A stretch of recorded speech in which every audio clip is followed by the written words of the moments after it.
நம்ம வீட்டில் ஃபங்க்ஷன் முடிஞ்சு 15 நாளைக்கு மேலே ஆயிடுச்சு. வீடு பார்க்குறதுக்கு என்னமோ நீட்டாக இருக்கிற மாதிரி தான் இருக்குது. ஆனால் இது போல் ஒவ்வொரு இடமா ஓப்பன் பண்ணி பார்த்தா தான் தெரியுது அந்த இடம் எந்த அளவுக்கு கச்ச கச்சன்னு ஆகிருக்குதுன்னு சொல்லி. நானும் கொஞ்சம் கொஞ்சமாக செஞ்சுட்டே தான் இருக்கேன். கிச்சனில் இருக்கிற கபோர்டு, பெட்ரூமில் இருக்கிற ட்ரெஸ்ஸஸ்ஸு, டிவி டேபிள் இருக்கிற திங்ஸு, பாப்பா 2 பேர்த்தோட திங்ஸுன்னு ஒவ்வொரு இடமா செய்ய முடியவே மாட்டேங்குது. இன்றைக்கி சன்சிகாவுக்கு ஹிந்தி டியூஷன் வந்து லீவு. அதனால் பாப்பா 2 பேர்த்தையும் உங்களோட ட்ரெஸ்ஸஸை நீங்களே எடுத்து வைங்கடா நீட்டாக அப்படின்னு சொல்லிட்டேன். அவங்க 2 பேருமே எடுத்து வச்சுட்டு இருக்காங்க.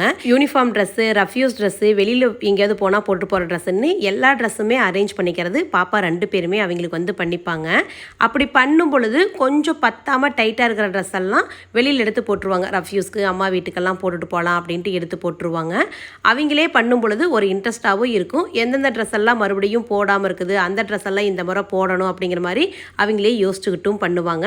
அதனால் அந்த வேலை எப்போவுமே அவங்க 2 பேத்துக்குமே கொடுத்துருவேன். சுகஸ்தி ஹெல்ப் பண்ணுவா, சன்சி நீட்டாக அரேஞ்ச் பண்ணி எடுத்து வச்சுருவா. அவங்க 2 பேர்த்தையும் பேசிக்கிட்டே அப்படியே துணியை மடிச்சு வைங்கன்னு சொல்லிட்டு நான் கிச்சனுக்கு வந்து பார்த்தேன். 2 சிங்க் வழியாக பாத்திரம் இருக்கும் போல், அவ்வளோ பாத்திரம். எல்லா பாத்திரத்தையும் கழுவிட்டு நம்ம வீட்டில் பள்ளிப்பாளையம் செஞ்சு ரொம்ப நாள் ஆகிப்போச்சு. அதனால் பள்ளிப்பாளையம் செய்யலான்னு நைட்டுக்கு அதுதான் செஞ்சுட்டு இருந்தேன். தேங்காவெல்லாம் போட்டு செய்யங்காட்டி டேஸ்ட் வந்து ரொம்பவே சூப்பராக இருந்தது. சாப்பிடலாம் வாங்கடான்னு போய் கூப்பிட்றதுக்கு போனேங்க. இங்கே பாருங்கள், அக்காவும் தங்கச்சியும் எப்படி இருந்த பீர்வாவை எப்படி மாற்றிட்டாங்கன்னு.